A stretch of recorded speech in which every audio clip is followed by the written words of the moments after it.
Per chi segue il canale da un po' più di tempo, la mia confessione di oggi non sarà una novità, per tutti gli altri forse sì.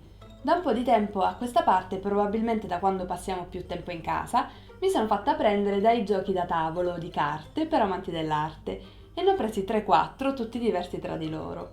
Io sono Clelia e oggi vi racconto i miei giochi da tavolo a tema arte preferiti. E se anche tu come me sei un amante dell'arte e non vuoi perdere tutti i prossimi video legati ad arte, viaggio e mercato, iscriviti al canale e attiva la campanella.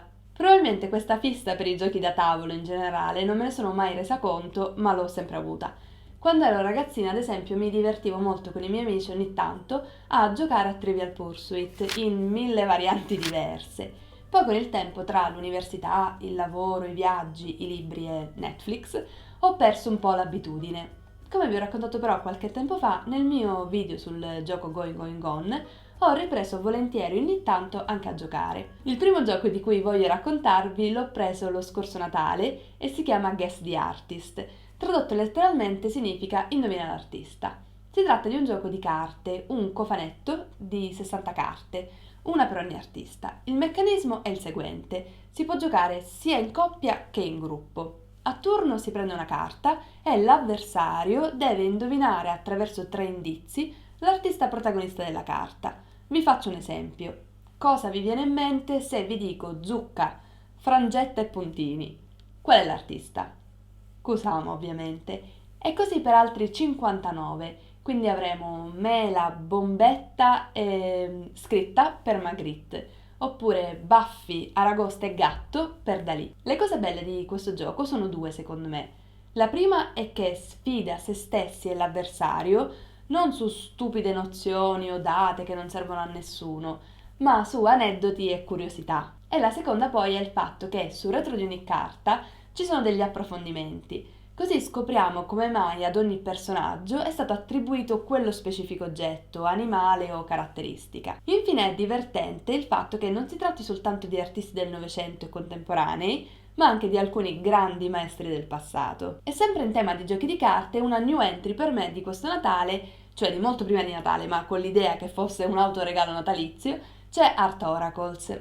Ho visto per la prima volta questo gioco in un museum shop a Dublino e me ne sono innamorata. Esiste in varie versioni, tra cui moda e musica, non solo arte, e funziona così. Anche in questo caso ci sono delle carte, 50 per la precisione. Anche in questo caso ad ognuna corrisponde un artista. Queste però sono state definite dai creatori stessi del gioco delle carte tarocchi. Il loro scopo infatti è simile a quello del libro delle risposte. Pescate una carta e l'artista di turno vi darà una risposta, una specie di oroscopo su uno di questi temi: vita, lavoro o ispirazione. Ad esempio, Ai Weiwei ci invita per la categoria vita a urlare quando le autorità ci impongono di rimanere in silenzio. Invece Warhol ci fa sapere nella categoria lavoro che dobbiamo dare del tempo ai nostri 15 minuti, cioè che arriveranno per tutti.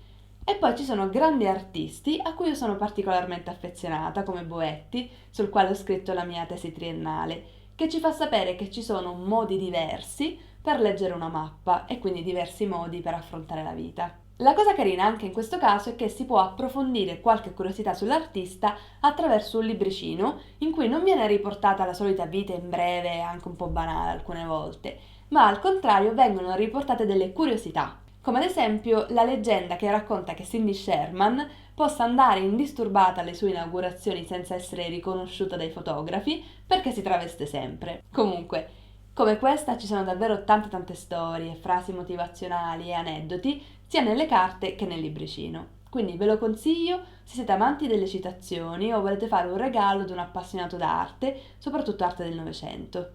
Il prossimo gioco, sempre di carte, per me è quasi un pezzo da collezione. Si tratta dell'edizione a tema arte del classico Uno, il gioco più famoso del mondo. Ne sono state fatte due versioni dalla Mattel, una è ispirata alle opere di Keith Haring e l'altra invece a quelle di Basquiat. Sinceramente, dal punto di vista grafico, io ve le consiglio entrambe, dipenderà solo dai vostri gusti scegliere. Le regole del gioco sono semplici e saranno chiare per tutti fin dall'inizio, perché appunto si tratta delle stesse del classico 1, quindi non ve le racconto, però vi dico le particolarità di questa edizione.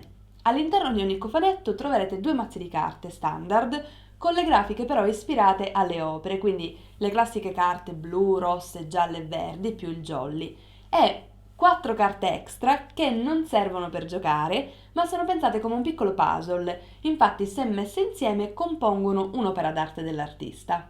Infine, se date un'occhiata online a questi due giochi che si trovano anche su Amazon, non vi preoccupate se notate che sono in versione inglese o addirittura tedesca, perché le istruzioni all'interno di ogni cofanetto sono in tutte le lingue, quindi riuscirete a giocare tranquillamente. Arriviamo così all'ultimo gioco, che è anche il mio preferito, tanto che gli ho già dedicato un intero video. Sto parlando di Going Going Gone. Si tratta questa volta di un vero e proprio gioco da tavolo, non solo di un gioco di carte. Il meccanismo è un misto fra Monopoly e il gioco dell'oca. Si tirano i dadi, si percorre il numero di caselle dettato dal caso e si scopre che cosa succederà. Lo scopo del gioco è quello di costruire una propria collezione d'arte. Così come nel Monopoly si costruisce un impero di case. Ma come fare per costruire questa collezione?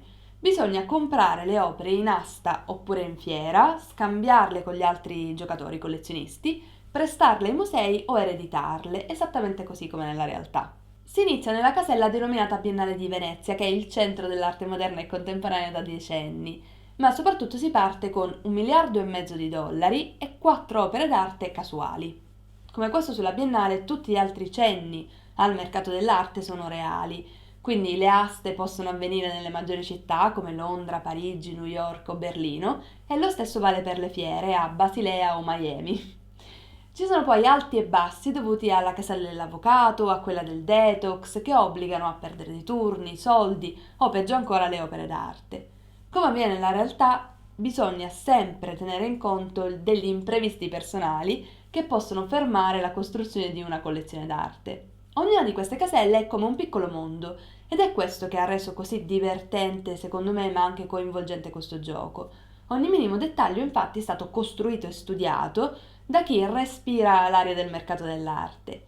Infine, quando finiscono le opere o i soldi di uno dei collezionisti, il gioco finisce e chi avrà investito meglio i propri averi sarà il vincitore.